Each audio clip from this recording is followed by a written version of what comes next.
You're watching Education for Health Professional Regulators of Ontario, colleges under the Regulated Health Professions Act. Richard Steinica is a senior partner of Steinica Mikura LeBlanc, and he practices exclusively in the area of professional regulation.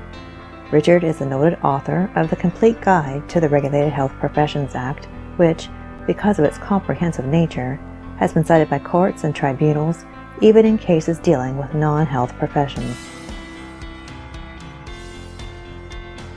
Marshall Molesky is the past president of the Federation of Health Regulatory Colleges of Ontario, and he serves as Chief Executive Officer and Registrar of the Ontario College of Pharmacists.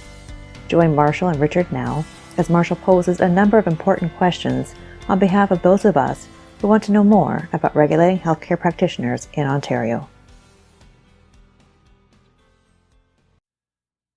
Governance is a term that's used a lot.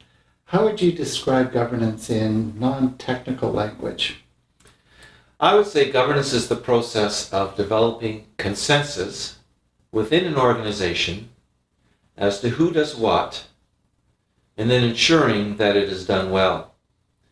And to my mind, there are four components to governance: role explanation, writing down on a piece of paper what everyone's job is; role education, training everyone and orientating everyone so they know what their role is; then role evaluation to give people feedback on how they're doing; and then if, despite having a clear description of the role and orientating to the role and evaluating them, they are clearly exceeding the role, then there must be a mechanism to enforce the role. How would you describe the role of council? Well, they're the board of directors of the organization. So the college follows the corporate board model rather than the legislative assembly model. And even though both are elected, they are serving the corporation. And they lead and direct the college primarily by making major policy decisions and having some oversight as to whether the outcomes specified in the policy decisions and the strategic plan are being met. There are a number of constraints on council.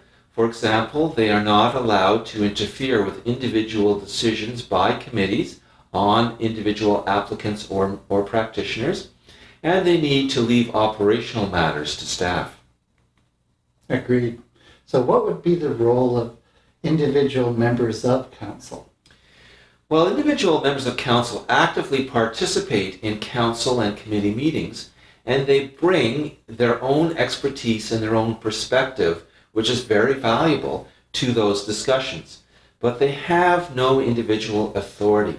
The authority only comes from the decisions made by the council and the committees as a whole. So, for example, a member of a council would not seek an individual report from a committee or the registrar or a staff person as to what's happening in an area they're interested in. How would you describe the role of council?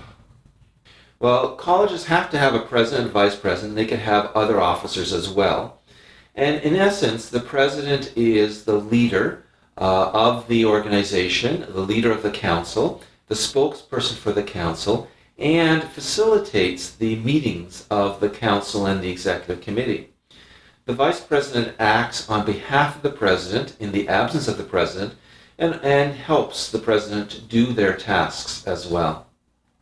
How does council relate to the other entities within the college?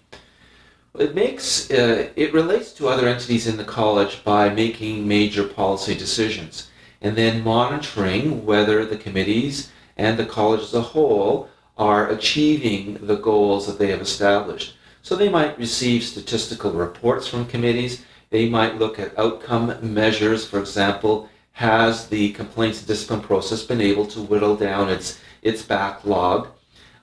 Is a particular committee or program of the college going over budget, and why?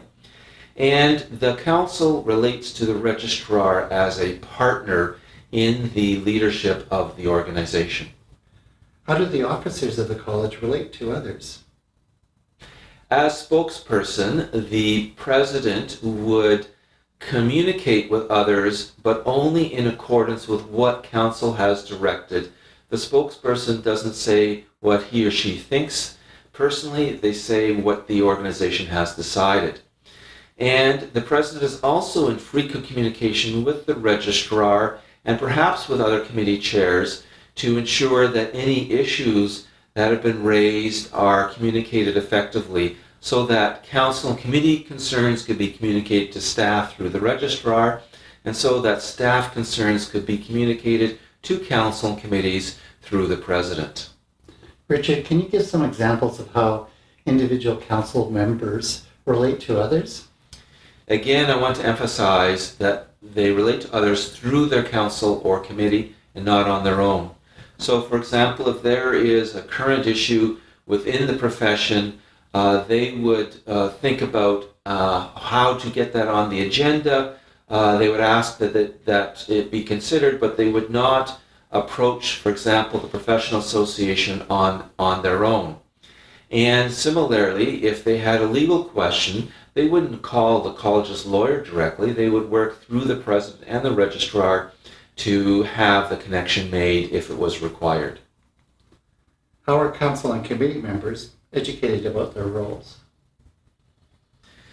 Most colleges have a lot of documentation that can assist you in that, the policies and procedures and handbooks.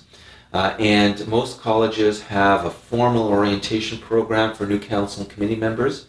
And many colleges have a watch and learn approach where you could watch a meeting before you're actually making decisions. And many colleges have a mentoring process where you could be paired with a more senior member, a more experienced member of the council or the committee. Certainly, you should be looking at the college website so you can see what the college is saying to others and look at it from the perspective of perhaps someone who's not on the college council or hasn't just joined the college council. And of course, my personal favorite is to actually read the legislation. Good idea. So how are the role evaluation and role enforcement components of governance achieved? There are all kinds of techniques for providing feedback and evaluation to members of council, to officers, and to committee members. There could be formal surveys taken of participants. There could be informal feedback that is given by colleagues and peers. And ultimately, I suppose, if you are not re-elected or reappointed, that's some form of evaluation as well. Enforcement, when someone is departing from good governance principles, the enforcement typically is through some form of informal discussion, perhaps with the chair of the committee, the president, perhaps even the executive committee.